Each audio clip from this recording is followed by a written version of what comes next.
আরজিকর কাণ্ডে 3 আইপিএস অফিসারকে সাসপেন্ড করল রাজ্য সরকার। নবান্নে সাংবাদিক সম্মেলন করে এই কথা জানান মুখ্যমন্ত্রী শুভেন্দু অধিকারী।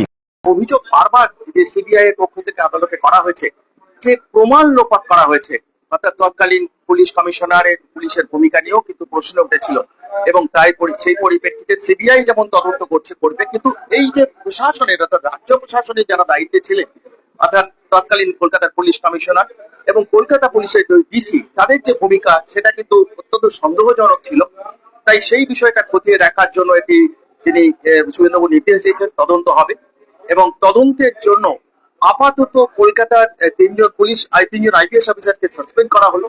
একটি হচ্ছে কলকাতার প্রাক্তন পুলিশ কমিশনার বিনীত গোয়েলকে সাসপেন্ড করা হয়েছে, ইন্দ্রা মুখোপাধ্যায় তৎকালীন ডিসি সেন্ট্রাল তাকে সাসপেন্ড করা হয়েছে এবং অভিষেক গুপ্তা তৎকালীন ডিসি নর্থ তাদের সাসপেন্ড করা হয়েছে। অর্থাৎ এই তিনজন অফিসারকে তাদের ভূমিকা ঠিকঠাক ছিল না এবং সেই অভিযোগ যেগুলো উঠেছে যে তারাই যে অভিযোগটা বারবার যে অভয়ার পরিবার থেকে করা হচ্ছিল যে তারাই প্রমাণ নষ্ট করেছে এবং কোনো কার উপরওয়ালার নির্দেশে, তবে উপরওয়ালা কে সেই বিষয়গুলো তদন্ত হবে এবং এই নিয়ে জোরদার তদন্ত হবে। সিবিআই যেমন যে এই ঘটনার পিছনে কারা কারা যুক্ত আছে সেটা যেমন সিবিআই তদন্ত করছে, ঠিক একইভাবে তদন্তে যে কলকাতা পুলিশের ভূমিকা বা প্রশাসনের ভূমিকা যেটা ছিল সেই বিষয়টা তদন্ত করার জন্য একটি তদন্ত কমিটি তৈরি করা হচ্ছে এবং 3 জন আইপিএস অফিসারকে সাসপেন্ড করা হচ্ছে। আরজিকর ইনসিডেন্ট আমরা এমনিতেই সোমবার দিন ক্যাবিনেটে আপনারা অনেক সিদ্ধান্ত দেখবেন যে আমাদের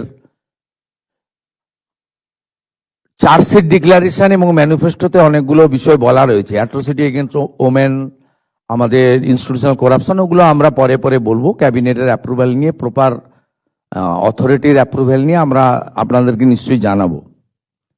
কিন্তু এজ এ হোম মিনিস্টার আমি চার্জ নেওয়ার পরে মাননীয় চিফ সেক্রেটারি, মাননীয় হোম সেক্রেটারির কাছে রিটিন চেয়েছিলাম যে কলকাতা পুলিশের আরজিকরের ইনসিডেন্ট এবং তার পরের কিছু বিষয়গুলো নিয়ে কি তারা কিভাবে হ্যান্ডেল করেছেন।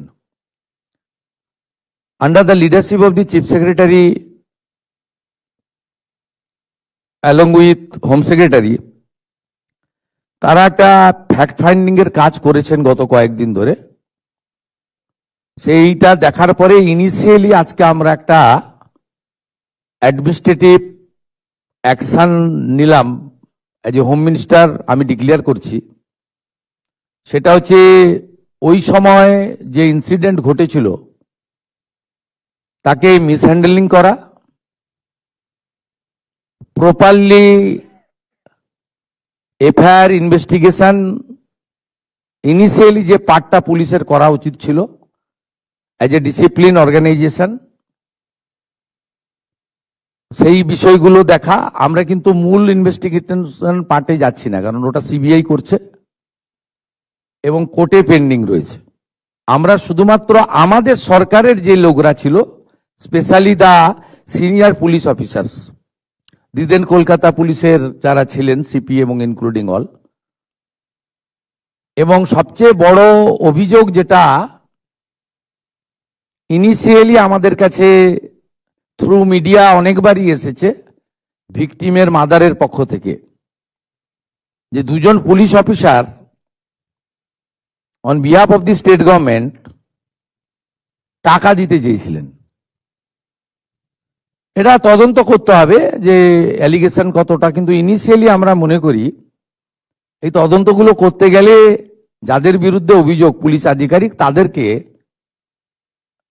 সাসপেনশনে রেখে তদন্ত করা উচিত, নইলে তদন্ত কখনো ট্রান্সপারেন্ট হতে পারে না। আমরা কিন্তু আবারও বলি সিবিআইর পার্টটা আমরা ঢুকছি না, খুব ব্রুটাল রেপ অ্যান্ড কিলিং ওসব ওই পার্টটাতে আমরা ঢুকছি না। হাইকোর্ট সুপ্রিম কোর্টের অনেকগুলো গাইডলাইন আছে, ওই পার্টে ঢুকছি না। আমরা শুধু সিচুয়েশনটাকে মিসহ্যান্ডেলিং করা, offer financial one type of bribe on behalf of the কার পক্ষে নিয়েছেন, ওনারা যখন ইন্টারনাল ফ্যাক্ট ফাইন্ডিং হবে, ডিপার্টমেন্টাল ইনকোয়ারি হবে, তখন ওনাদের যাদের বিরুদ্ধে আমরা আজকে অ্যাকশন নিচ্ছি তার বক্তব্য নেব এবং ভিকটিম ফ্যামিলি যদি চান তাদের বাড়িতে গিয়েও আমাদের অফিসাররা নিয়ে আসবে, এবং তার পারিপার্শ্বিক যা আছে, phone call record, WhatsApp chat, এগুলো আমরা পরে পরে বের করব। তখনকার যারা অফিসাররা ছিলেন তাদের সঙ্গে কাদের কাদের কথা হয়েছে, কোন মন্ত্রী মুখ্যমন্ত্রী দিদেন টাইমে তাদের কোনো ইনস্ট্রাকশন ছিল কিনা, এগুলো আমরা সব বের করব। কারণ ওদের যে অফিসিয়াল এবং পার্সোনাল, সেটা আপনার ইনভেস্টিগেশনের পার্ট। কিন্তু আমরা ওই মিসহ্যান্ডেলিং আর পরিবারকে বেআইনিভাবে অর্থ অফার করা, আর একজন ডিসি তার প্রেস কনফারেন্সের অ্যাটিটিউড এবং language in front of media, এটা আমাদের রাজ্যের ক্ষেত্রে খুব একটা সুখকর ছিল না। এই সব কিছু দেখে, কারণ ইটস এ ডিসিপ্লিন ডিপার্টমেন্ট, উনি spokesperson of the Kolkata police ছিলেন না অফিসিয়ালি, আমরা এখান থেকে তথ্য নিয়েছি। উনি spokesperson of the secretariat, PD, police ডিপার্টমেন্টের স্পোক্সপারসন বা হোম ডিপার্টমেন্টের স্পোক্সপারসন ছিলেন না। উনাকে পার্টিকুলার আরজিকর ইস্যুতে সাংবাদিকদের সামনে কথা বলার জন্য কোনো কাগজে কেউ দায়িত্ব দেয়নি। কেউ ভার্বেলি দিয়ে থাকতে পারে, সেটা কল রেকর্ডে বোঝা যাবে, কিন্তু উনার যে বক্তব্যের থ্রোয়িং, এটা নারী সমাজ, মাতৃশক্তি, আমরা সবাই তো ভারত পিতা বলি না, ভারত মাতা বলি। এবং অভয়া ইনসিডেন্ট আমাদেরকে নাড়িয়ে দিয়েছে গোটা পৃথিবীতে, এবং নিশ্চয়ই পশ্চিমবাংলার মান, মর্যাদা, গরিমা সব নষ্ট হয়েছে। ঠিক আছে, আমরা আরো অনেকগুলো মেজার নেব। আমরা আজকে 3 জন আইপিএস কে সাসপেন্ড করছি। মিস্টার বিনীত গোয়েল, উনি এখন এডিজি রয়েছেন আইবিতে, আর আরো 2 জন আইপিএস, শ্রীমতী ইন্দিরা মুখার্জি এবং শ্রী অভিষেক গুপ্তা। এই 3 জনকে আমরা আজকে সাসপেন্ড করলাম, এবং এইচএস এর গাইডেন্সে, সিএস এর গাইডেন্সে HS as per the rules যা আছে, ক্যাডার রুল, সেটা মেনে ডিপার্টমেন্টাল ইনকোয়ারি এবং প্রসিডিংস স্টার্ট করবেন, এবং within stipulated time to time সেই রিপোর্ট আসবে।